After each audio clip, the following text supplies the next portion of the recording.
How to join absolute and relative URLs. I have two URLs. How can I get an absolute URL for URL 2? You should use YOLPass.URL join. With Python 3, where YOLPass is renamed to URL.parse, you could use it as follow.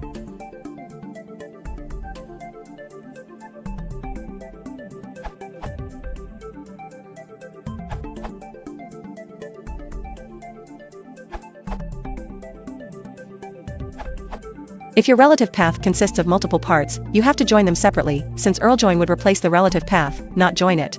The easiest way to do that is to use POSIXPath.